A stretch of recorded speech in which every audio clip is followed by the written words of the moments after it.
Started a little late today, but that's okay. I was looking up some ways to improve the stream.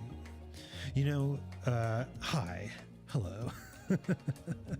My name's Isaac Anzu. I'm a chimera here in the human world to learn about humans and human knowledge and technology and culture. And I I definitely started a little late there, looking for ways to improve the quality of this stream, because the OBS is the medium of the stream, and so I need to learn more about it, master it, if you will.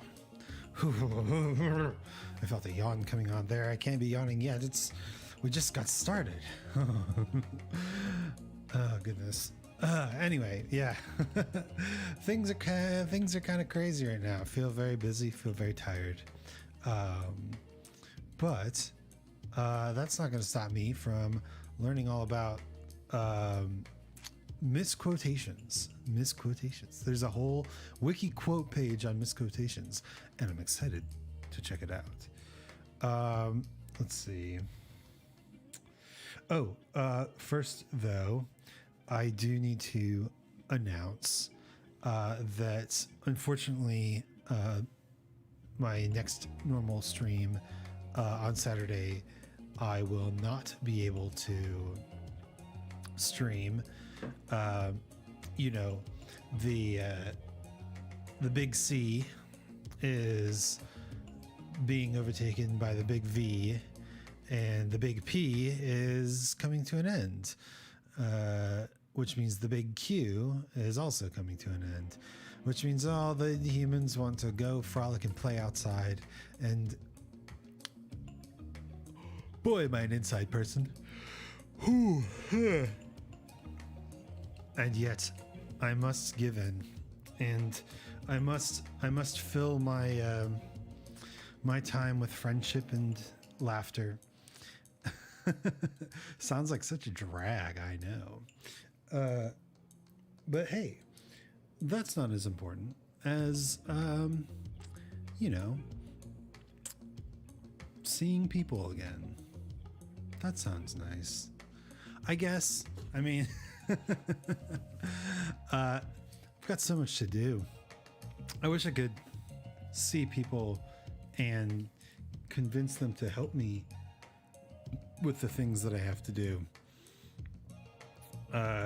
And start a collective of like-minded individuals where all those things that I have to do kind of get done, because as a redistribution of labor, and I can contribute my own labor to the collective. This is such a pipe dream. All I need to do is find a large plot of land outside of any country's borders, or a large boat. It will be the cruise ship, the commie cruise ship. Voila. Well, yeah, I mean, international waters, right? Truly, the law does not apply there. Although I think there's got to be maritime law for, random stuff that happens in international waters. Because, you can't just, I mean, I know it's a kind of like a trope of, the old mafia stuff, but you can't just take a boat out into international waters and shoot someone in the head and be like, well, wipe my hands clean. He fell overboard. The darndest thing. I suppose you could do that if you really wanted to get rid of someone. this is becoming a dangerous topic. But that's perfectly fine. We are going to ignore my perhaps slightly sociopathic fantasies. Actually, so this is actually a funny story. So I'm planning some air travel in the nearish future, and like it happens when you're driving too. You get those like intrusive thoughts, and you think to yourself like, oh yeah, I'm driving along, what if I just jerk the wheel to the side and all of a sudden, like, experience a horrific crash? And then you're like, no, brain, it's crazy talk. Don't talk like that. Stop it. It's totally normal for that to happen. Absolutely 100% normal. Now, if you can't stop thinking about it, then that's, ideation and not good. But totally normal for those thoughts to crop up. So I'm planning this flight travel, and there's not really that like there's not that element of control, like, oh, I'm just gonna jerk the plane to the side and go down, right? But you do think about, like, what if the plane went down? What if like all of a sudden you just find yourself in the middle of the ocean, hundreds of thousands of miles from shore, surrounded by people who you don't know. You're just a piece of meat. You're just meat to these people. And you're all sitting in a big salty stew pot. See, this is what I'm talking about. It's such a weird thing to actually contemplate, but these are like the intrusive thoughts that you get, and it's totally normal. Absolutely normal. I'm not just telling myself this. I promise it's totally normal. It's fine. I'm fine. I'm not gonna jerk the plane to the side and eat my I'm not gonna eat my fellow crew passengers. Not crewmates, passengers. Well, we'll eat the crewmates though, right? We'll keep one alive so they can call for help on the radio. And yes, of course, old people first, sacrifices for the greater good. But then we can hollow out the plane and use it as our new our new communist commune in the middle of the ocean.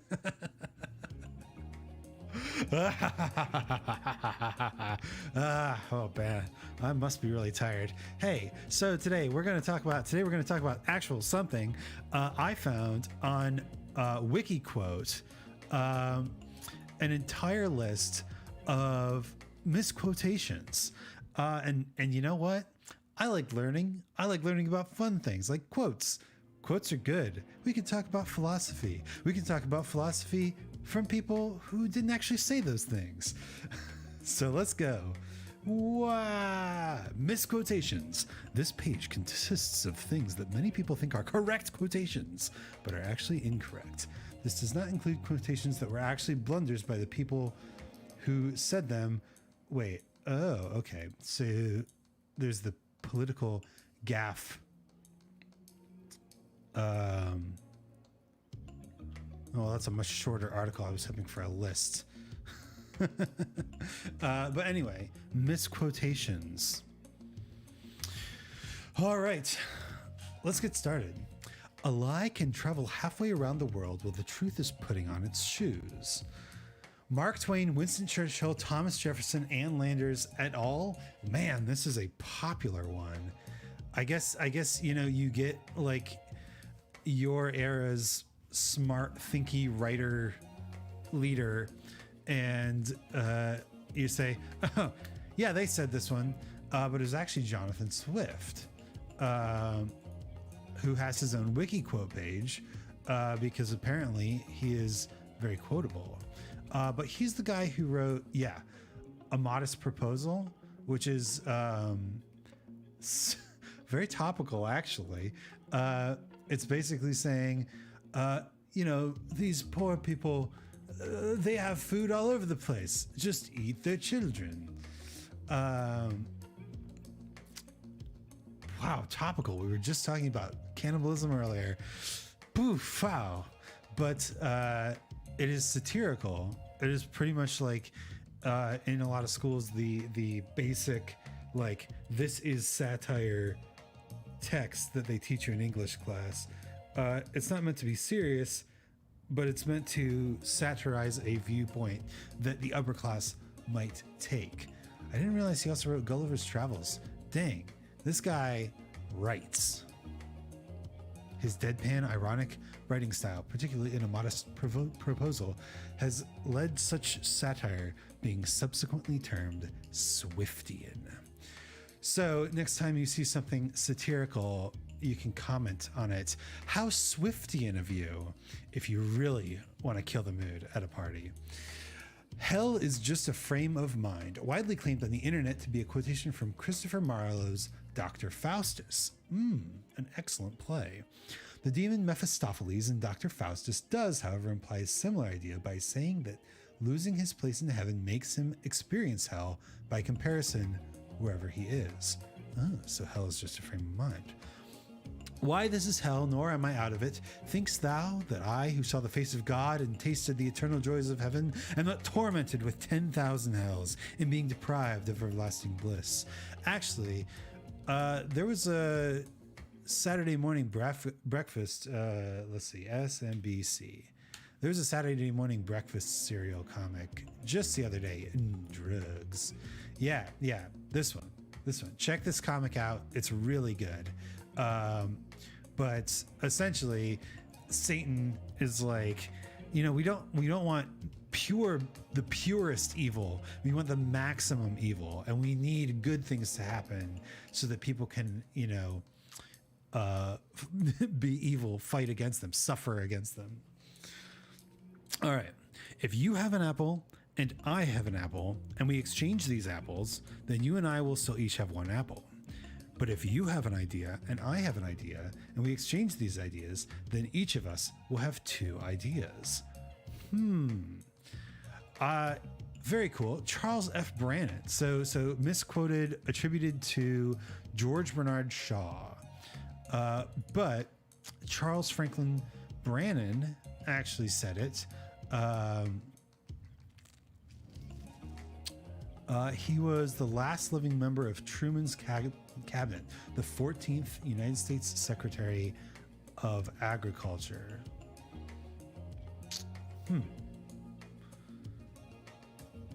Well, all right. Never heard of this guy, but good quote. That reminds me, there's a really good video by Unique Nameosaurus about abolishing intellectual property. I really like that idea. I like the idea of, only using public domain stuff for this channel, which makes it really hard to do things like video games, but it also means that all the ideas that I have on here can be shared. Very cool. And then more ideas will propagate. Yeah. The secret of all victory lies in the organization of the non-obvious. What does that mean? The secret of all victory lies in the organization of the non-obvious. So essentially every victory is unexpected to the loser. I mean, that makes sense. You don't go into a battle expecting to lose, and you do everything in your power to lose.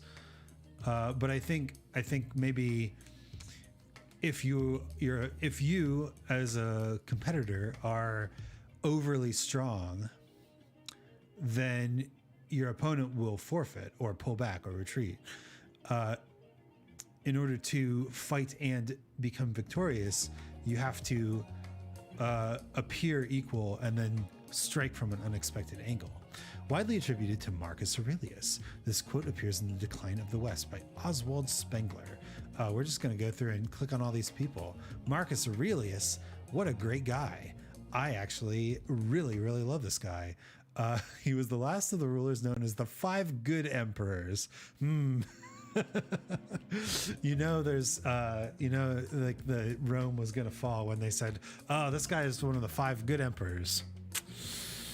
And then things went downhill.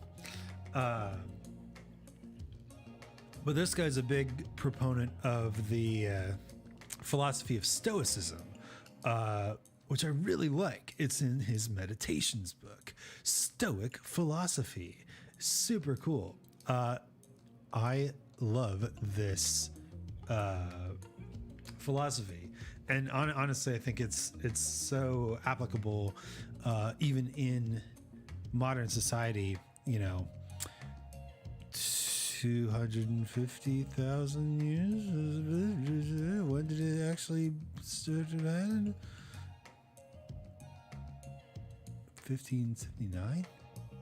Oh, that's modern usage. Origins. Yeah, when did they like Zeno? When did you live, Zeno? Okay, yeah, like 250. No, yes, 2,500 years. 2,500 years. Thank you, math brain activate. I don't think we're in Kansas anymore, Toto. Dorothy Gale. This phrase was never uttered by the character. What she really said was, Toto, I have a feeling we're not in Kansas anymore. It's like the same thing. Come on.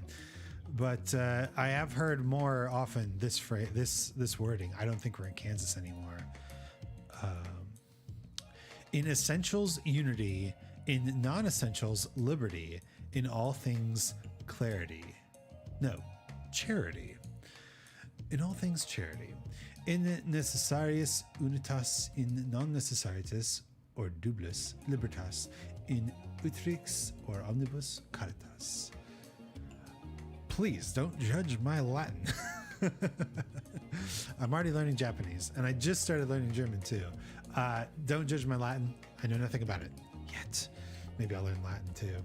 I've always wanted to be like polymath, like doing a ton of different things, learning all sorts of different things, and every polymath is always like got at least a few languages under their belt. So, I kind of feel like I have to. Let's see. Widely attributed to Augustine, but the phrase was coined by Rupertus Meldenius, a Lutheran theologian and educator in 1626. Well, he certainly has a Romanesque name. In all essentials, unity. In non-essentials, liberty. In all things, charity. So I think that's a pretty solid philosophy. I was talking a little bit last time how I consider myself kind of a centrist politically. You have certain essentials that should be mandated, that should be equal, unified, and like for example, basic income and human rights. In non-essentials, liberty. So absolutely, you should reward the good and punish the bad, and be free to pursue your dreams and interests and finances however you like. And in all things, charity. Yeah, I agree with that. You always gotta tithe. That's a religious term, I think, but I think it really applies in terms of self-discipline, like setting aside part of your funds, setting aside part of your time in order to better yourself is always essential, no matter where that money or time is going. Very good. Charity. a stupid person's idea of a clever person. Julie Burchill said this of Stephen Fry, or misattributed by Julie Burchill, an English writer still alive. Yeah. And she called Stephen Fry's a stupid person's idea of a clever person.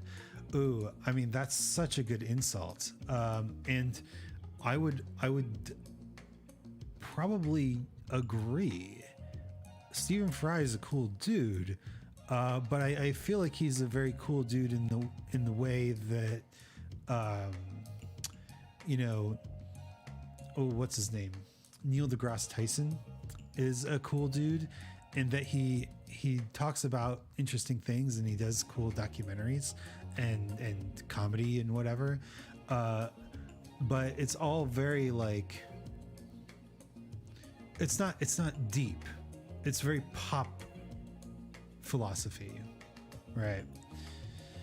Now, this was not said of Julie Burchill of Stephen Fry. The phrase was coined by the Irish writer Elizabeth Bowen about Aldous Huxley. That sounds familiar. Brave New World. Ooh, interesting. I didn't really get into Brave New World. In the 1930s, Burchill remarked that my husband claims that it was I who coined the line about Stephen Fry, that he is a stupid person's idea of a clever person, and if I weren't a sober person's idea of a booze-addled person, I might be more useful in remembering whether this is true or not. Whatever, it's pretty damn good. That's pretty funny. So good job, Elizabeth Bowen.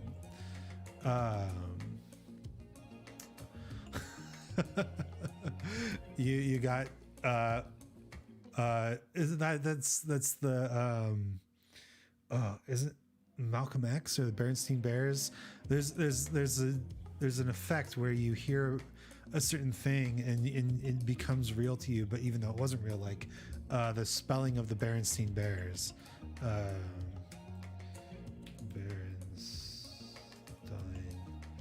Berenstain Bears.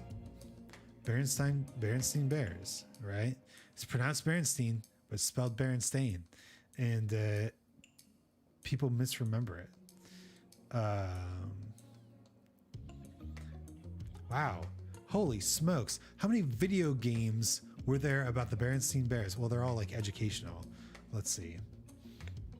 Oh, 1983 Berenstain Bears, a rare and collectible cartridge. Ooh. Berenstain Bears Learn About Counting, Berenstain Bears Junior Jigsaw, Berenstain Bears Fun with Colors, Berenstain Bears Learning Essentials, Berenstain Bears On Their Own, and You on Your Own. That's so kind. Berenstain Bears Learning at Home Volume 1, Berenstain Bears Treehouse Classroom, nice. Berenstain Bears Learning at Home Volume 2, Berenstain Bears Learn About Letters, Berenstain Bears Camping Adventure, Berenstain Bears A School Day, nice. Berenstain Bears Get in a Fight. The second installment, Berenstain Bears in the Dark. There we go, Berenstain Bears in the Dark. Life's Little Lessons with Berenstain Bears. Clean up, pick up, and recycle. That worked out. Extreme Sports with the Berenstain Bears. Berenstain Bears in the Spooky Old Tree. Life's Little Lessons with the Berenstain Bears. When little bears are scaredy bears. Life's Little Lessons with the Berenstain Bears. Little bears make big helpers. I can't believe from 1983 to 2006, so long. Yeah, okay. Many people incorrectly remember the name of the series as Berenstain Bears. The Mandela Effect, yes. False memories can be shared by multiple people.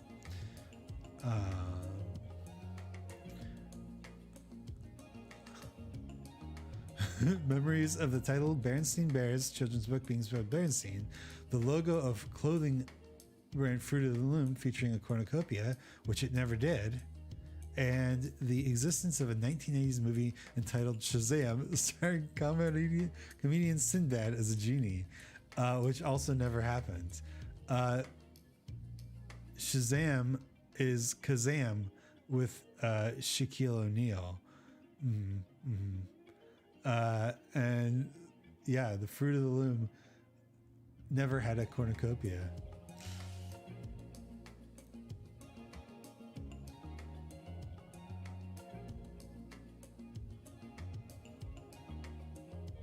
Underwear character is still appealing.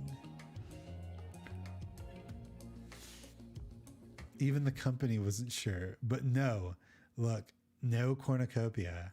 Wild. Yeah. So good job, Elizabeth Bowen. You effectively Mandela affected Julie Burchill. Not a lot of people know that. Michael Caine, British actor. Does he say that? Peter Sellers said this while doing an impression of Michael Caine, and Caine has become associated with doing the quote, despite having not said it in the first place.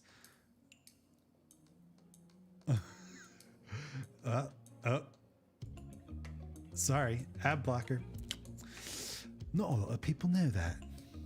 Is that true? That's not a good Michael Caine impression. Not a lot of people know that. Terrible. I'm terrible at impressions. That's actually something I'd like to get better at, is impressions. But I know it's not going to happen. I got a long way to go. Nice Guys finished last. Attributed to Leo Drocher. Oh boy, what a legacy this quote has left. The nice guys around the world. As reported in the biography Nice Guys Finished Last, Drocher's remark was his reply to being asked his opinion of the 1946 New York Giants. He actually said, take a look at them. All nice guys. They'll finish last. Nice guys finish last. Ellison, of the relative pronoun who, in the final sentence, turned an evaluation into a declaration that nice people are doomed to failure. Oh. Okay, so he was not misattributed, but just misquoted. Doubt kills more dreams than failure ever will. Susie Kassim in Rise Up and Salute the Sun. Doubt kills more dreams than failure ever will is a motivational saying that has been printed on many posters. Citation when needed. The saying was first cited on the Truth is Crying blog on August 18th, 2008. Susie Kassim, the saying also appears in her book. Quote was misattributed to Kareem Siddiqui, a fictitious writer, in 2004 by a designer of the name of Shanice Cameron. The image she created went viral with the wrong attribution and has been poorly copied since then. So Susie Kassim said it. But Shanice Cameron misattributed it. I do like that quote, though. Doubt kills more dreams than failure ever will. Yeah, I mean, one of the things you have to do is fail a lot. Like, starting a stream where you just read quotations off of a page that anyone can access and, just talk about them and get your feelings out there and hope that somebody listens. And I hope that you, listener, are enjoying this. But let's keep going. Don't sink into the existential dread. Don't sink into the existential dread. All right. The two most common elements in the universe are hydrogen and stupidity. Harlan Ellison, U.S. author. Although stated by Ellison in a nonfiction essay in the mid-1960s. Excuse me. This quote has been frequently misattributed to Frank Zappa. In Zappa's autobiography, The Real Frank Zappa book, on page 239, so specific, Zappa makes a similar comment. Some scientists claim that hydrogen, because it's so plentiful, is the basic building blocks of the universe. I dispute that. I say there's more stupidity than hydrogen, and that is the basic building block of the universe. Frank Zappa, does he have a lot of quotes? Oh my gosh, he has so many quotes. Frank Vincent Zappa, Zappa has a weird place in my heart. He's a music satirist, very Swiftian. But he's also just an incredibly talented musician. And so you get these songs like Don't Eat the Yellow Snow or Zombie Wolf. And then you also get these like insane like rock opera anthem jazz fusion odysseys that are so good. Yeah. And then his son does some like tribute stuff to him. But it's all tribute stuff. Like he does some of his own stuff, but I mean, the guy, you got to have the guy, right? The Swiftian satirist. All right. Blah. I disapprove of what you say, but I will defend to the death your right to say it. Thought to be the words of Voltaire, it was actually written by Evelyn Beatrice Hall. You know, interesting here. I wonder what the gender disparity is here.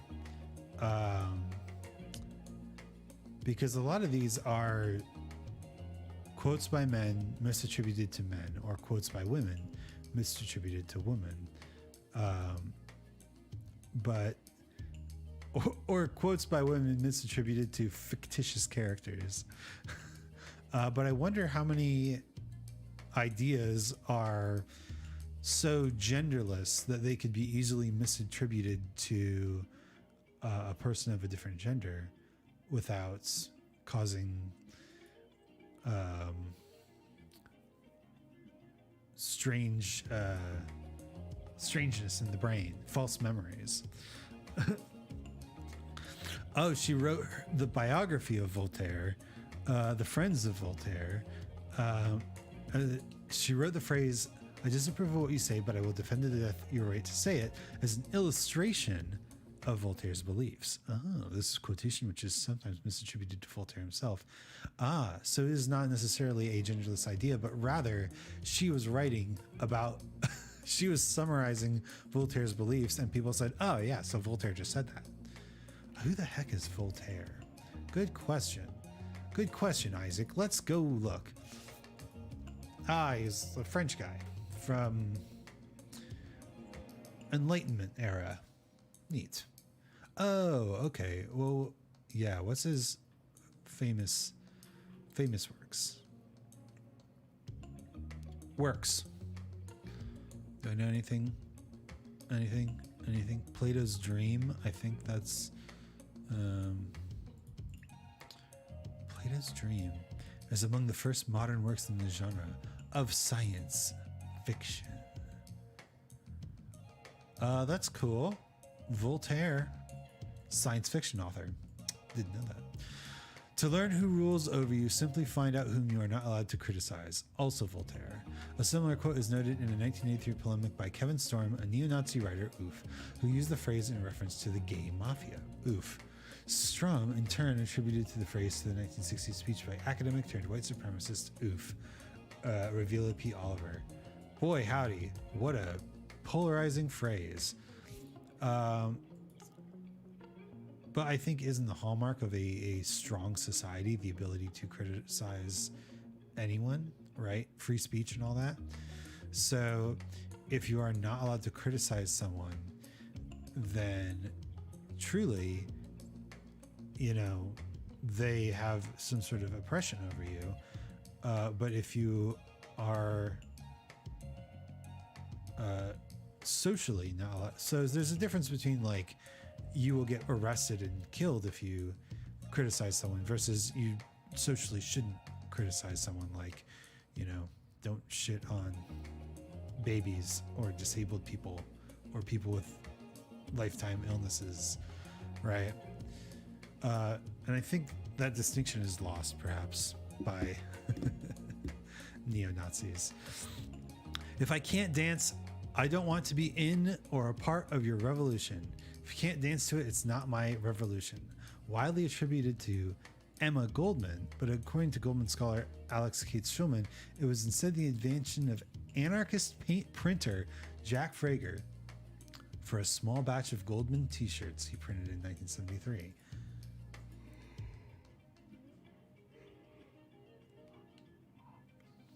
Neat. Emma Goldman, anarchist. And she had t-shirts. Oh, okay, interesting.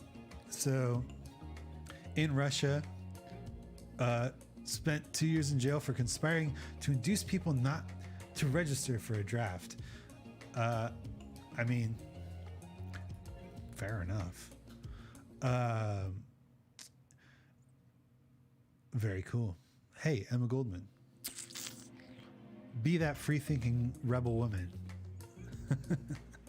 And I guess dance. Goldman remembers being censored for dancing and states, I insisted that our cause could not expect me to become a nun and that the movement should not be turned into a cloister. If it meant that, I did not want him.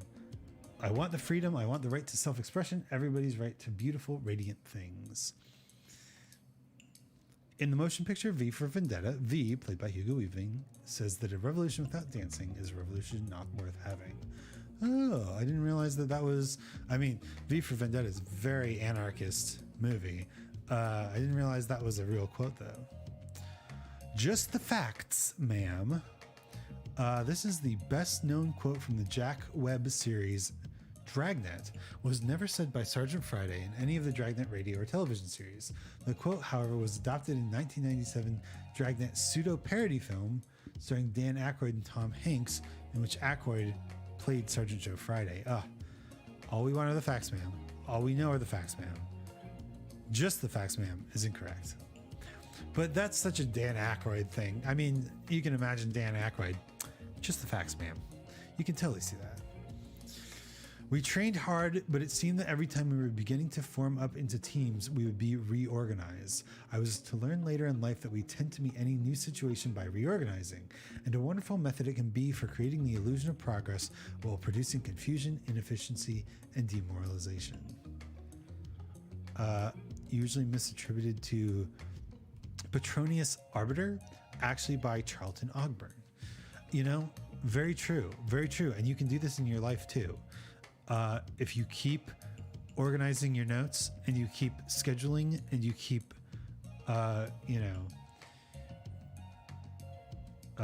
reorganizing, or jumping to a new philosophy or way of doing things or activity, you end up not doing a whole lot. Elementary, my dear Watson. He never said that? This phrase was never uttered by the character in any of Sir Arthur Conan Doyle's works, though elementary and my dear Watson both appear near the beginning of The Crooked Man. It is the my dear Watson that appears first, and elementary is the succinct reply to Watson's exclamation a few lines of dialogue later. This is the closest to these four immortal words ever to appear in canon. The first documented occurrence of this quote occurs in the P.G. Wodehouse novel P. Smith Journalist, which was serialized in the Captain magazine and published in book form, and contains the following dialogue. That's right, said Billy Windsor. Of course. Elementary, my dear Watson. Elementary, murmured P. Smith. The ends justify the means, often misattributed to Machiavelli's The Prince, in which the idea appears, but not the phrase itself, and to many other writers who repeat this aphorism at least as old as 10 BC Ovid. Dang. The end justifies the means. It's a very Machiavellian thing to say, I guess.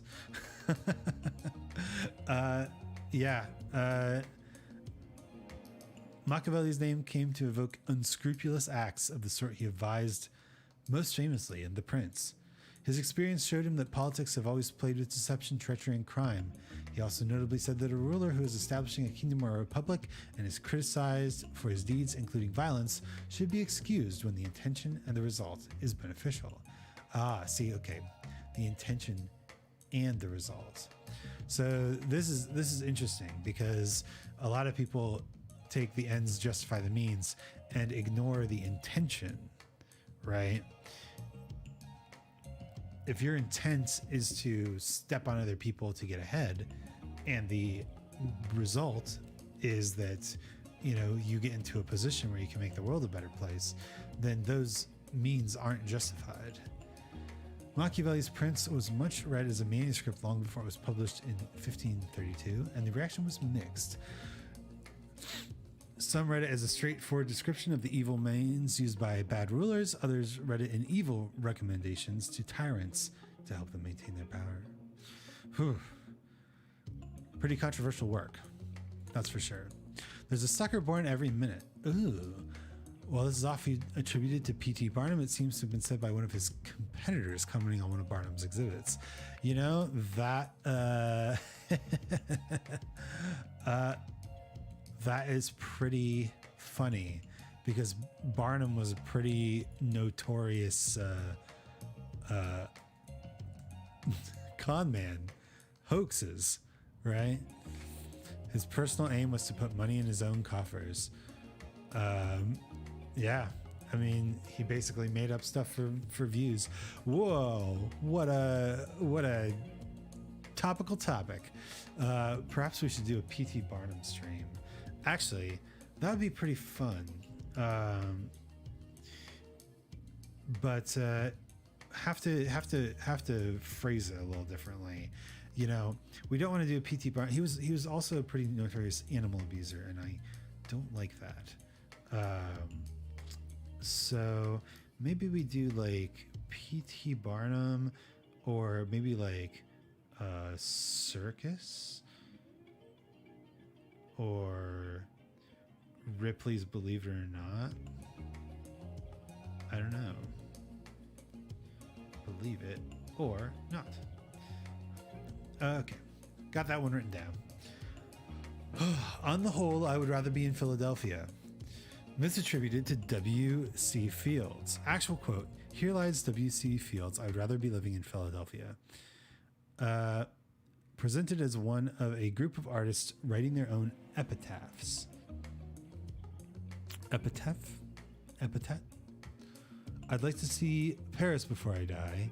As the noose starts to tighten, he adds, Philadelphia will do. Interesting. I would rather be living in Philadelphia. On the whole, I would rather be in Philadelphia. Oh, interesting. I bet this quote is all over Philadelphia. Imagine that. I invented the internet. Misattributed to Al Gore. In fact, Al Gore did not claim to have invented the internet. This is a distortion of statements in which Al Gore claims credit for his role within Congress in funding the internet's development. While popularized by Gore's political opponents as a quote from Gore, the initial use of the word invented in this context was by Wired News author Declan McCullough, who was in turn paraphrasing House Majority Leader Army's criticism of Gore's claims.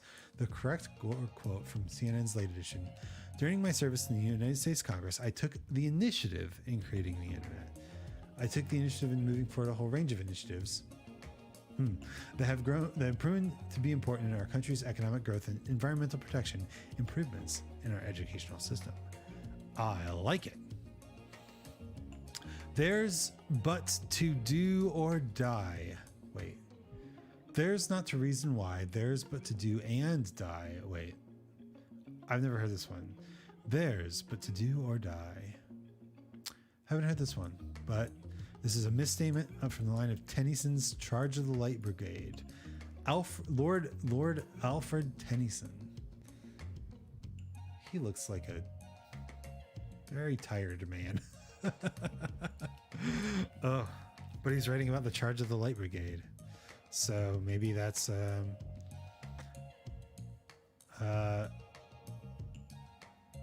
something he put his energy into. You know, he's a poet. He's a famous poet. Who am I to judge famous poets? Far from the maddening crowd. This is a misstatement of a line from Thomas Gray's poem Elegy Written in a Country Churchyard. Elegy Written in a Country Churchyard, 1751. Far from the madding crowds. Really? From the madding crowds, ignoble strife. Their sober wishes never learnt to stray. So it's not far from the maddening crowds. It's from the madding crowds. And what does this mean? Far from the madding crowds. Ah, it means the country. Far from the madding crowds. in the country. We're not in New York anymore, Toto. With great power comes great responsibility. This is often erroneously assumed to be the quote of Ben Parker dating back to the original Spider-Man origin story as depicted in 1962's Amazing Fantasy number 15. This statement appears as a caption of narration in the last panel of the story and was not a spoken line by any character in the story. In most retellings of Spider-Man's origin, including the 2002 film, the quote has been retconned to depict Uncle Ben's final lecture to Peter before Ben's tragic death, and as the words that continue to drive Peter and Spider-Man. The correct quote from The Amazing Fantasy is, "With great power there must also come great responsibility." Close enough, but interesting that nobody actually said that. It's Life, Jim, but not as we know it, attributed to Leonard McCoy from the run of Star Trek the original series, but the phrase was never uttered. The similar phrase, "not life as we know it," is spoken by Spock in the season 1 episode The Devil in the Dark. The spurious phrase originated in the 1987 novelty song Star Trekkin', in which the quote is attributed to Spock. McCoy's line in the song was, "It's worse than that, he's dead, Jim." Star Trekkin'. Okay. A British novelty band, The Firm, parodying Star Trekkin'. One of the song's phrases, "It's life, Jim, but not as we know it," originated with Star Trekkin', but has been subsequently misattributed to the TV series. So, I mean, this is similar to people who know the Weird Al version of songs, except it's Star Trek people who know the novelty song instead of the original quote. We sleep safely in our beds because rough men stand ready in the night to visit violence on those who would harm us. That is nearly a tongue twister. We sleep safely in our beds because rough men stand ready in the night to visit violence upon those who would harm us. But a pretty easy one. Commonly misattributed to George Orwell without citation. Sometimes also misattributed to Winston Churchill without citation. The actual source found earliest known appearance in a 1993 Washington Times essay by Richard Grenier. But he was pointing out something that he thought George Orwell said. The absence of quotation marks indicates that Grenier was using his own words to convey his interpretation of Orwell's opinion. In his 1945 Notes on Nationalism, Orwell wrote that pacifists cannot accept that statement. Those who abjure violence can only do so because others are committing violence on their behalf, despite it being grossly obvious. George Orwell, he knows what he's talking about. In an essay on Rudyard Kipling, Orwell cited Kipling's phrase, "making mock of uniforms that guard you while you sleep." Yeah, about the same thing. Well-behaved women rarely make history. Often misattributed to actress Marilyn Monroe. This is like one of those Instagram or like, blurred out Facebook just girly things quotes. The quote was actually written by Laurel Thatcher Ulrich. Interesting. Historian and professor at Harvard University in 1976. The original use of the phrase, which concerned well-behaved women commemorated in Puritan funeral sermons, was commenting on how the domestic, ordinary lives of historical women had not been widely known or studied deeply by historians. Her approach to history has been described as a tribute to the silent work of ordinary people. I really appreciate that. That's a good. Oh, she wrote A Midwife's Tale. No shit. Okay. Well, all right. Yeah. Okay. Very cool. A Midwife's Tale. Isn't this? No, it's A Handmaid's Tale. Is the famous one that I'm thinking of. Never mind.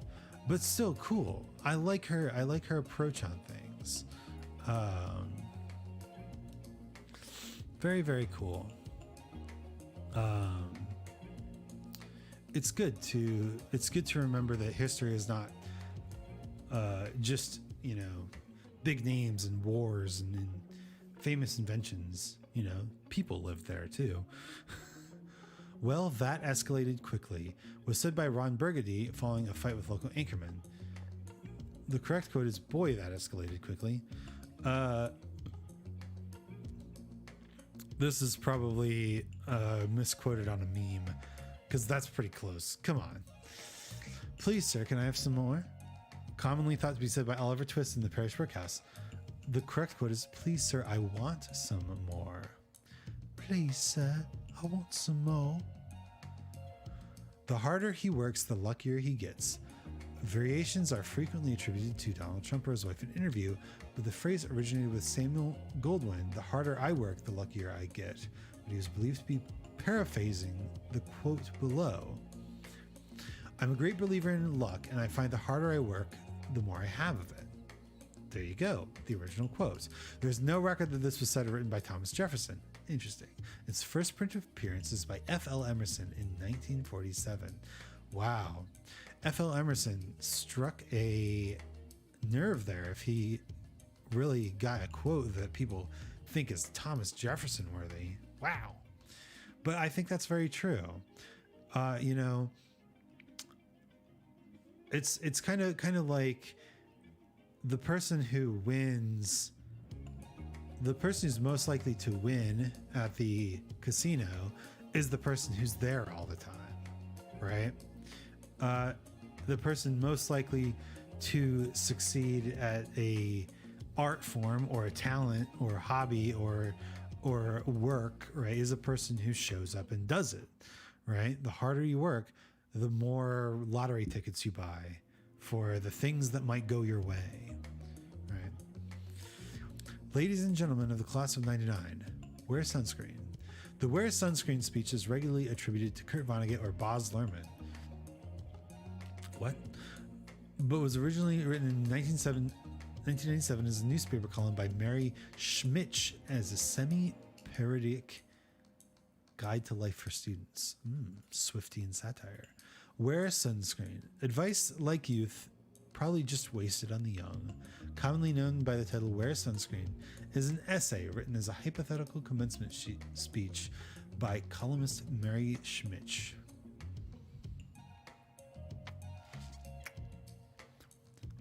There you go. Everyone's free to wear sunscreen.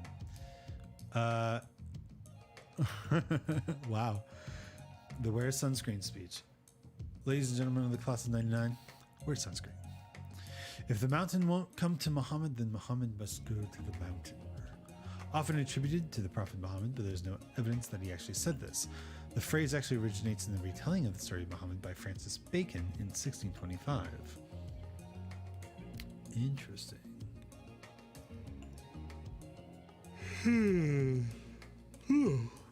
Ooh, it's getting near the end of the stream.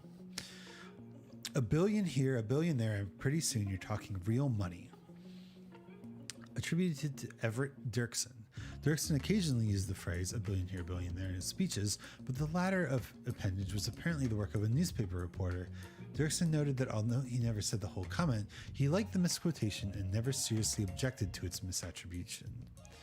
This is kind of like this guy. Like, why would you be mad if somebody misattributed your random quote to Thomas Jefferson?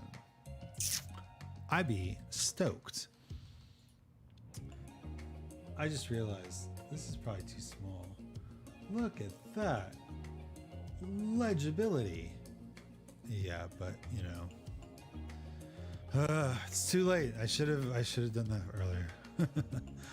I will return and I will be millions. This quote is often attributed to Eva Peron and is indeed on her tombstone, but there's no record she said it. Who's Eva Peron? I guess we could. The Yale Book of Quotations. Is it even on the right page? Page 251, maybe.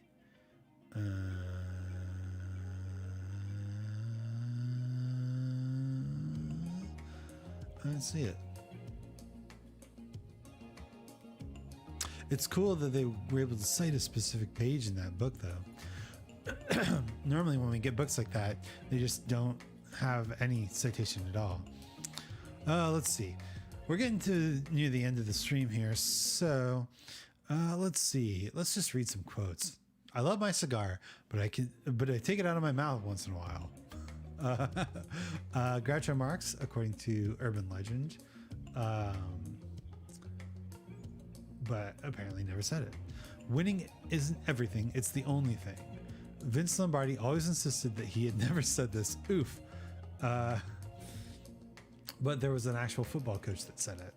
I cannot allow your ignorance, however great, to take precedence over my knowledge, however small. A version of this was apparently spoken by Leonard Bacon.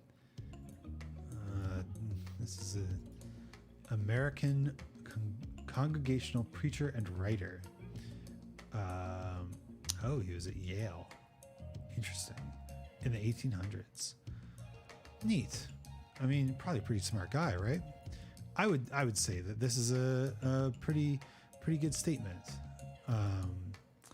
However, great ignorance does give you more to shout about. Good things come to those who wait. English poet Violet Fane originally stated, all things come to he who waits. They come, but often come too late. It has notably been corrupted twice. First by Guinness Beer in its best known form, and by Heinz, the condiment company, as the best thing comes to those who wait. I swear, the people who wrote this page are somewhat pedantic in their misquotations. All things come to those who wait. They come, but often come too late. See, that's a much more appropriate saying, I think. You got to find the good things in your life. It's an active process. Don't just wait for them. Be patient, but don't wait. The oxymoron. We often, or no, I missed one. I can't believe Nixon won. I don't know anyone who voted for him.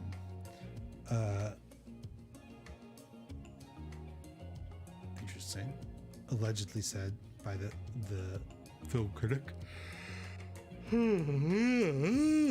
Pauline Keel.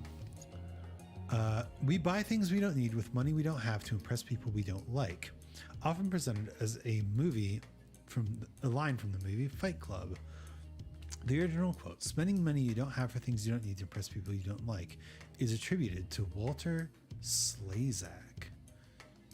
Although consistent with the film's anti-consumerist philosophy, neither the quote nor any variation of it is ever uttered in the movie or the novel. Rather, Walter Slezak said it.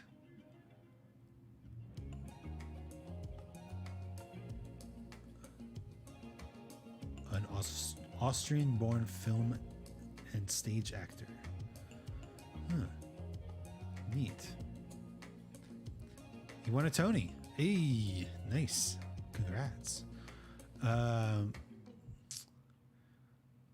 He was the son of opera tenor Leo Slezak, a world-famous Moravian tenor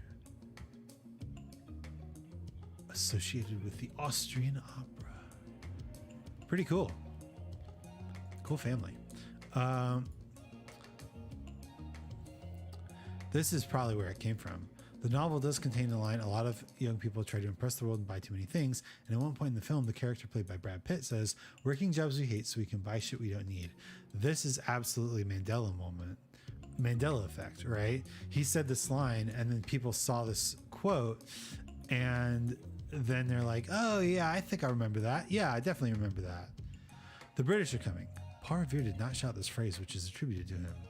His mission depended on secrecy.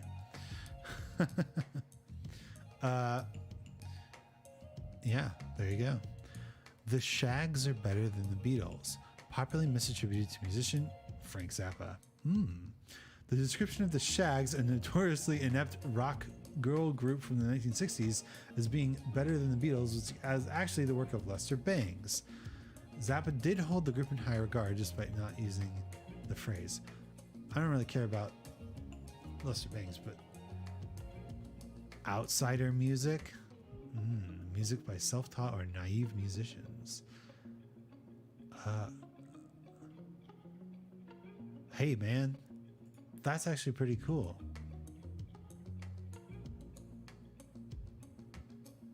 You kind of get that sense of outsider music.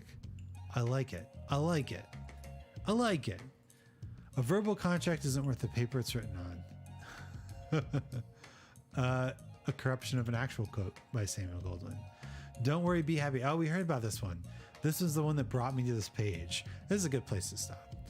Bob Marley had included similar sentiments in his own song, particularly in Three Little Birds. He never recorded the song by this name. The phrase was instead coined by Meher Baba. The song by that name was written and recorded by Bobby McFerrin 6 years after Marley's death. Who's Meher Baba? An Indian mystic who publicly declared in 1954 that he was the avatar of this age, or an avatar or God in human form. Interesting.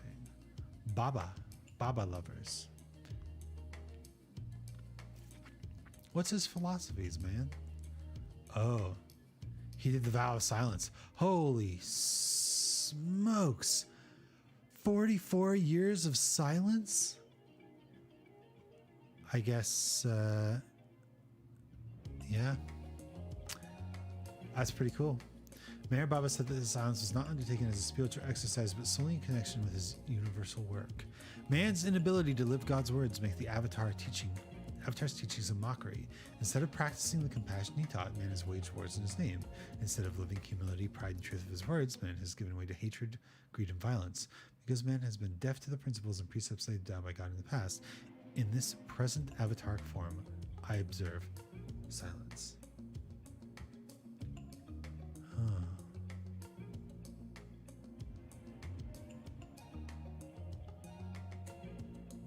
He remained silent until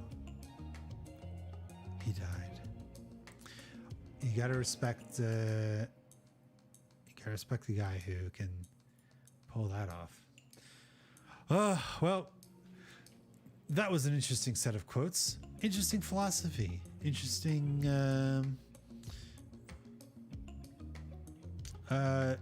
Somewhat pedantic. Definitely pedantic. Oh my gosh. Like some of those were very close. Just single word off. Come on. I don't think that's no, that ain't cool. But look, we can all hope and dream that one day we will say something so profound that people will listen to it and think that Thomas Jefferson said it, or Mark Twain or Winston Churchill. That would be so cool. But until then, I'm gonna get some sleep. Boy, I always do these like right before I'm going to bed, and it's cool. I don't mind. I don't mind going to bed, or doing streaming right before I go to bed. But it does lead to some yawns midstream. I've been thinking, and eventually I think I want to do more streaming. I really like it. So maybe I'll change the time around. Maybe I'll change the time this weekend. Then I can, stream. Maybe I'll stream early in the day, and then I can, still hang out with people in the evening. Stay tuned. I'm on Twitter. If you want to follow me, I post about upcoming scheduling stuff, and yeah, of course, if you want to learn more about human culture with me, please subscribe. I'm Isaac Anzu. This has been another dive into the world of humanity and knowledge, and I will see you next time, whenever that is.